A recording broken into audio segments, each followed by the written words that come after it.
Cut down করো, ওয়েটটা একটু লুজ করো, কোরবানি ঈদে আবার হচ্ছে সাকিব অপুর জুটির একটা ব্লাস্টিং হবে। তো আজকে কিন্তু সেই রাস্তাটা অফ হয়ে গেল। আজকে হয়তো অপু উপলব্ধি করতে পারছে এটা অপুর কথা হতে পারে না, বিকজ অপু এত সুন্দর কথা বলতে পারে না। আর ফিরবে কথাটা কি, আমি তো ছিলামই, আমি আবার ফিরবো কোত্থেকে? আপনি অপুর যদি একটা ভাষ্য দেখেন না, আপনি সেখানেই দেখবেন, ইন্টারভিউতে দেখবেন, সে বলছে যে হ্যাঁ সে তো দুদিন আগেও এসেছিল, আমার ছেলেকে নিয়ে বাইরে ঘুরে বেরিয়েছে। যাই হয়েছে হয়েছে, আমি তার অস্বীকার করছি না, আর অস্বীকার করতে পারবো না, বিকজ আই লাভ মাই সান। যদি অপুর বিষয়টা দেখেন, যেহেতু অপু সিনেমা করতে চায়, আমি তো সবসময় বলেছি যে ঠিক আছে তুমি অফ হয়ে যাও, যেহেতু সে অফ হতে চায়নি, সে বেবির পরে সে চেয়েছে আবার সিনেমা করতে। কালকের ঘটনাটা কিন্তু সিনেমাকে কেন্দ্র করেই হয়েছে। আচ্ছা, একটা সিনেমাকে কেন্দ্র করেই ঘটনাটা হয়েছে। যে যখন আবারও সিনেমা করতে চেয়েছে, আমি যখন বলেছি যে ফাইন ঠিক আছে তুমি একটু কাট ডাউন করো, ওয়েটটা একটু লুজ করো, কোরবানি ঈদে আবার হচ্ছে সাকিব অপুর জুটির একটা ব্লাস্টিং হবে। তো আজকে কিন্তু সেই রাস্তাটা অফ হয়ে গেল। আজকে হয়তো অপু উপলব্ধি করতে পারছে যে তার এই বোকামোর কারণে কিন্তু, বা এই যে ট্র্যাপে পড়ে যে কাজটা করে ফেলেছে, যে বোকামোটা সে করে ফেলেছে, সেই জন্য কিন্তু সাকিব অপু জুটিকে আর কেউ কখনো দেখতে পাবে না অন স্ক্রিন। বিকজ আমি কিন্তু দেখতে খুব পছন্দ করবো সাকিব অপু জুটিকে। বিশ্বাস করেন, আমি সাকিব অপু জুটির যদি নতুন কোনো ছবি আসে আমি দেখতে যাবো, খুব আগ্রহ নিয়ে দেখতে যাবো। হয়তো এটা হয়তো আপনি খুব আগ্রহ নিয়ে দেখতে যাবেন, বিকজ আপনি আমাদের কাছের মানুষ, খুব পছন্দ করেন। বাট সাধারণ অডিয়েন্স যেটা ফিল করে যে আমরা কখনোই দেখিনি যে হাজব্যান্ড ওয়াইফের রোম্যান্স অন স্ক্রিন দেখতে পছন্দ করে। তো সেই ক্ষেত্রে কাস্টিংও হয় না কখনো, তেমন একটা খুব একটা কাস্টিং হয় না। হ্যাঁ ঠিক আছে, একটা এইজের পরে গিয়ে হয়তো ক্যারেক্টার আর্টিস্ট হিসেবে কাস্টিং হয়। ব্র্যাড পিট, অ্যাঞ্জেলিনা জোলি তো খুবই, Brad Pitt Angelina Jolly casting হয়েছে, মিস্টার মিসেস আয়ার তো হয়েছে, বাট মিসেস স্মিথ হয়েছে সামান্য অল্প একটা সিনেমাই বলা যায় যে মিস্টার এন্ড মিসেস স্মিথ। আরো কয়েকটা ছবিতে হয়েছে। যাই হোক, আমি যেটি বলতে চাইছি যে আজকে আমরা আরেকটি খবর করছিলাম, সেটি হচ্ছে এরকম যে আপনার সাথে আজকে টেলিফোনে কথা হয়েছে অপু বিশ্বাসের অনেকক্ষণ, এবং কথা হওয়ার পরে আপনি মানে আপনাদের মধ্যে যে ভুল বোঝাবুঝিটা ছিল সেটা কেটে গেছে। এটা আমাদের দর্শকদেরকে একটু বলবেন কি আসলে, যে আপনাদের টেলিভিশন ভুল বোঝাবুঝি আমার কখনোই ছিল না। ভুল বোঝাবুঝির যে বিষয়টা কথা হয়েছে, আমরা এরকমও শুনেছি যে আপনি যেমন অপু বিশ্বাসের কোটটা শোনেন যে সাকিবকে তো আমি চিনি, সে যেমন পর্দার হিরো তেমনি সে আমার জীবনের হিরো, আমি জানতাম সাকিব ফিরবেই। মানে আমরা ধারণা করছি যে সাকিব খান অপু বিশ্বাস আবার একসঙ্গে ফিরছেন।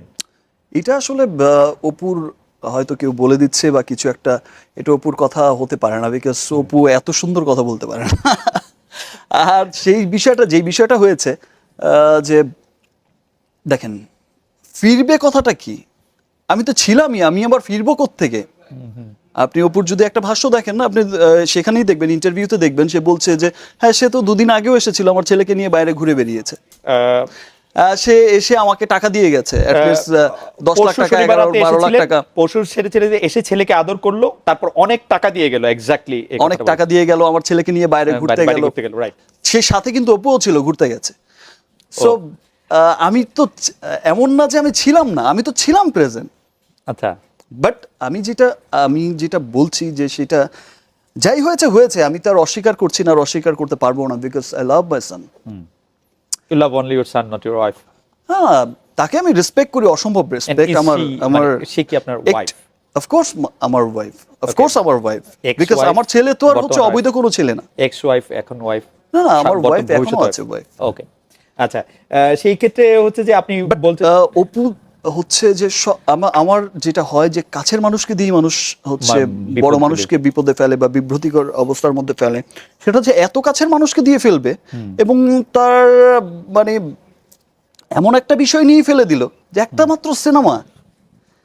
আপনি গতকাল থেকে ইমোশনাল হয়ে করেছে, গতকাল একটি বিষয়টা অপু যাই করেছে না বুঝে করেছে, ইমোশনাল হয়ে করেছে। আজ হয়তো তার উপলব্ধি হচ্ছে যে সে আসলেই ভুল করেছে, বিকজ সে হয়তো ফিল করছে যে আজকে যে জিনিসটা হচ্ছে, আজকে আমার ক্যারিয়ারে একটা বিরাট ক্ষতির সম্মুখীন হতে পারতাম আমি অ্যাজ এ ফাদার।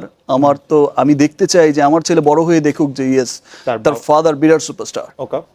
সো এই কাজটা আসলে তার করা উচিত হয়নি। কখনোই উচিত হয়নি। আর যেহেতু দুদিন আগে সেই নিজেই বলছে যে এসেছে, ঘুরেছে, অনেক টাকা দিয়ে গেছে, অনেক ছেলেকে অনেক আদর করে, অনেক টেক কেয়ার করে, তাহলে আমি করলাম না। কোনো কারণে কি অপুর এটা মনে হয়েছিল যে তার ছেলেটা আসলে বড় হয়েছে, যেটা উনি বলতে চেয়েছেন যে তার ছেলেটা বড় হচ্ছে, 1 বছর 1.5 বছর বয়স পরে লোকজনও তাকে তার কাছে জানতে চাইবে, কোনো কারণে কি মনে হয়েছে যে তার আসলে একটি আনুষ্ঠানিক পরিচয় দরকার সবার সামনে? সেটা আমাকে বললেই পারতো যে আনুষ্ঠানিক পরিচয় একটা দরকার, আর সেটা কিন্তু সে কখনোই হচ্ছে সে সেটা নিয়ে ভাবেও নি। বিকজ কোরবানি ঈদে তার আমার সাথে লঞ্চ হওয়ার কথা একটা ছবি দিয়ে, আর সেই কারণেই কিন্তু সে জিম করছে, কাট ডাউন করছে। সে খুব বড়সড় আকারেই আবার আমার সাথে আসার কথা, বাট সামহাও সে রোজার ঈদেই সে লঞ্চ হতে চাইলো হঠাৎ করে।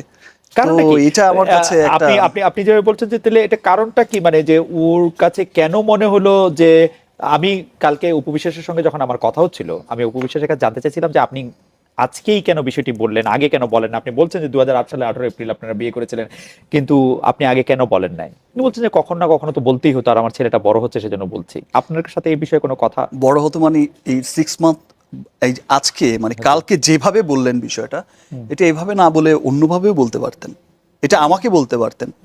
আর স্বীকৃতির যে বিষয়টা বলছে, যেখানে দুই ফ্যামিলি জানছে, রাইট, দুই ফ্যামিলির আত্মীয় স্বজন জানছে, সেখানে স্বীকৃতির বিষয়টা কি আছে? অ্যাজ এ স্টার তো অনেক কিছু হাইড করে যেতে হয়, আর যে হাইটের বিষয়টা যেটা ছিল, যে লুকানোর যে বিষয়টা ছিল, সেটা তো অপুর জন্যই।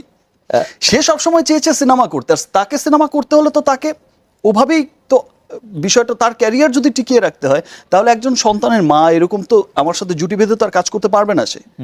কিন্তু বিষয়টা কি, অপু যেরকম বলছিলেন যে বিষয়টা হচ্ছে যে আপনার ক্যারিয়ারের কথা ভেবে উনি চুপ করেছিলেন, আপনি বলছেন যে ও তার ক্যারিয়ার। কালকে আমার ক্যারিয়ারটা খুব ভালো হয়েছে, মানে এতদিন আমার ক্যারিয়ারের কথা ভেবে চুপ করেছিলেন, আর কালকে আমার ক্যারিয়ারটা উজ্জ্বল হয়ে গেছে।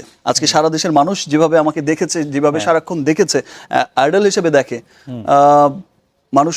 আমি তো একটু হলো তো সমালোচিত হয়েছি, একটু হলো তো মানুষের মনে একবার প্রশ্ন জেগেছে যে এই শাকিব সবসময় এত ভালো ভালো কথা বলছে, সবসময় এত ভালো ভালো কাজ করছে, এত ভালো চরিত্রে অভিনয় করছে, দেশের সিনেমাকে ইন্টারন্যাশনালি পৌঁছে দেওয়ার জন্য এত সংগ্রাম করছে, উঠে পড়ে লাগছে, তো সেই মানুষটার এরকম একটা ব্যাপার হতে পারে? এই প্রশ্নটা তো বিন্দু মাত্র হলেও লাগছে। আর আমি যখন শুনেছি কথাটা, ইনফ্যাক্ট আমি সেই ছবিটা নিয়ে যখন শুনেছি, আমি তখন ঘুমাচ্ছিলাম, যেহেতু আমি ইন্ডিয়া থেকে এসেছি, একটা শো করে এসেছি, আমি ভীষণ টায়ার্ড ছিলাম, 2 দিন আগে এসেছি, তো আমার ঘুম হয়নি একদম ভোর পর্যন্ত। আমি আর শ্রাবন্তী ছিলাম শোতে, তো শো করে এসে আমাদের মিটিং ছিল, আমার অ্যাসোসিয়েশনের মিটিং টিটিং করে এসে আমি খুব টায়ার্ড ছিলাম। তারপর দিন আমি ঘুমাচ্ছি অনেক বেলা পর্যন্ত।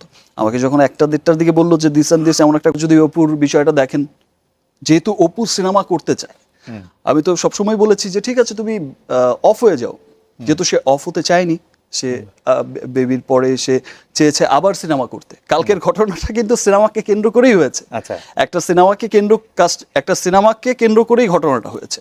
যে যখন আবারও সিনেমা করতে চেয়েছে, আমি যখন বলেছি যে ফাইন, ঠিক আছে, তুমি একটু কাট ডাউন করো, ওয়েটটা একটু লুজ করো, কোরবানি ঈদে আবার হচ্ছে শাকিব অপুর জুটির একটা ব্লাস্টিং হবে। তো আজকে কিন্তু সেই রাস্তাটা অফ হয়ে গেল। আজকে